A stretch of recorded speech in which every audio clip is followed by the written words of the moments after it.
আসসালামু আলাইকুম। এটা নিয়ে আমার সর্বশেষ ভিডিও এবং এটা নিয়ে এই বিষয়ে আমি আর কথা বলবো না। কেন কথা বলবো না? কারণ আমি প্রমাণ পেয়ে গেছি। ঘটনা হচ্ছে আমার পাশে যে কুলাঙ্গারকে দেখতে পাচ্ছেন।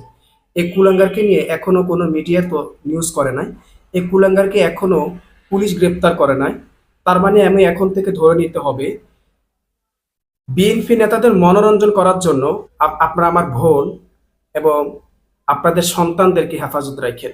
এরা 14-15 বছরের মেয়েদেরকে ঢাকার নেতাদের বড় বড় নেতাদের মনোরঞ্জন করানোর জন্য বিছানায় পাঠায়।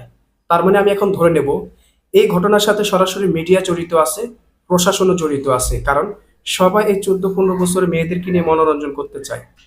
না হলে কেন এখনো এটা নিয়ে কোনো সুরাহা হলো না, সরকার কোনো ব্যবস্থা নিল না, মিডিয়া এটা নিয়ে নিউজ করতে সাহস পাইল না। তার মানে কি এটা প্রত্যেকটা বিএনপি নেতার আপনার এই কাজটি করে? 100% এখানে সম্ভবত মিডিয়ার যারা চাকরি করে বা মিডিয়া যারা পরিচালনা করে তারাও এই কাজের সাথে জড়িত। এভাবে গরিব বাবা মায়ের বাচ্চাদেরকে তারা বিছানা নিয়ে মনোরঞ্জন করে। যেখানে তারা সবসময় নারীবাদী নিয়ে চিল্লাচিল্লি করে, সেখানে তারা এটা নিয়ে চুপ। এর কি গ্রেপ্তার করা হয়েছে এখন পর্যন্ত? আর ঢাকার নেতারা কারা ইতিমধ্যে এই কাজে জড়িত হয়েছে? কতজন নারী ইজ্জত হরণ করা হয়েছে?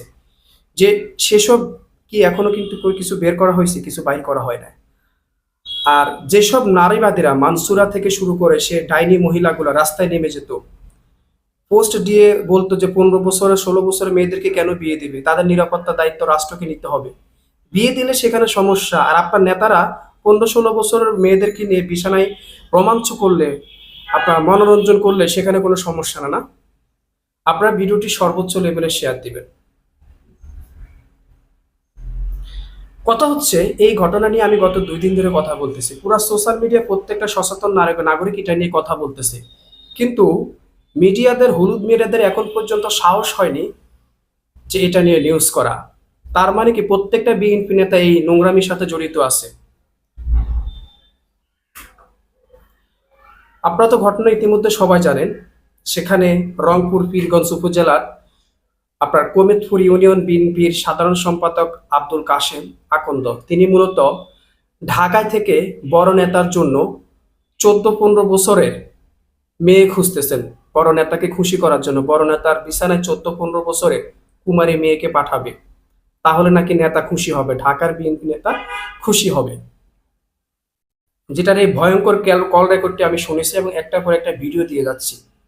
সবার সমাজের সচেতন মানুষগুলো সোশ্যাল মিডিয়াতে এটা নিয়ে কথা বলতেছে এবং যে নেত্রীর সাথে কথা বলছে সে নেত্রী বলতেছে আমার কাছে কয়েকটি মেয়ে আছে, তবে তারা রাজি হবে না। একজন মেয়ে রাজি হতে পারে, তাকে ভুলাইবালা নিয়ে যাওয়া যাবে। তার বাবা গরিব, ভ্যান চালায়, দেখতে শুনতে ভালো, তাকে নিয়ে যাওয়া যাবে। এভাবে কত হাজার মেয়েদের সম্মান, আপনার ইজ্জত নষ্ট করছে এই বিএনপির কুলাঙ্গার ঢাকার নেতারা, শীর্ষ নেতারা। প্রশাসন এটা নিয়ে এখন পর্যন্ত কথা বলে নাই, মিডিয়া কথা বলে নাই। তার মানে ধরেই নিলাম এখানে মিডিয়া সরাসরি জড়িত আছে। আল্লাহ এদের বিচার করবে। আপনার ভিডিওটি সর্বোচ্চ লেভেলে শেয়ার করবেন আর শেষ পর্যন্ত আন্দোলন আপনার দাবিটা করে যাবেন, নিন্দা জানা যাবেন যে কেন এটার বিচার হয়নি। জামাতের নেতা ভাই, জামাতের নেতার ভাই, আপন ভাই বৈধভাবে চাল ক্রয় করলে সেটাকে অবৈধভাবে মিডিয়া প্রচার করে। আর যেখানে কিনা 14-15 বছরের মেয়েদেরকে নিয়ে বড় নেতারা বিছানায় রোমাঞ্চ করে, নোংরামিতে মেতে উঠে, সে মেয়েদের ভবিষ্যৎ নিয়ে, সে মেয়েদের নিরাপত্তা নিয়ে মিডিয়া কথা বলে না। প্রশাসনও চুপ ছিল, এই কুলাঙ্গারকে গ্রেপ্তার করে না। এই কুলাঙ্গার ঘরে, নিজের ঘরেও কন্যা সন্তান রয়েছে। আমি জানি না তার তার ঘরে তার এই কন্যা সন্তান তার কাছে নিরাপদ কিনা, নাকি তার নিজের কন্যা সন্তানকে নয় সে বিছানায় বিছানায় নিয়ে যায়। আমি এটা নিয়ে আর কথা বলবো না, ভিডিওটি শেয়ার করে দিবেন। আর এই দেশে আওয়ামী লীগ সরকার ক্ষমতা থাকলে শুনতাম ইডেন কলেজের মেয়েদেরকে, এরপরে বিকারুন্নেসা কলেজের মেয়েদেরকে নিয়ে নেতাদের কাছে তুলে দিত, নেতাদের বাসায় বাসায় পাঠাইতো। সেই কালচার এখন বিএনপির আমলও চলতেছে। বিএনপি নেতারাও যে এভাবে 14-15 বছরের মেয়েদেরকে নিয়ে রোমান্স করে আমি আগে জানতাম না। এই ঘটনা না হলে বুঝতাম না। যেহেতু এই ঘটনা নিয়ে সবাই চুপ, মিডিয়াও নিউজ করতে সাহস পায় নাই, কেঁচো খুঁড়তে গিয়ে সাপ বেরিয়ে আসতে পারে, তাই বোঝাই যাচ্ছে। আমি জানি না জনাব তারেক রহমান এটা নিয়ে কি জবাব দেবেন, বিএনপি নেতারা এটা কি কি কারণে এই 14-15 বছর মেয়েদের ভবিষ্যৎ নষ্ট করতেছে।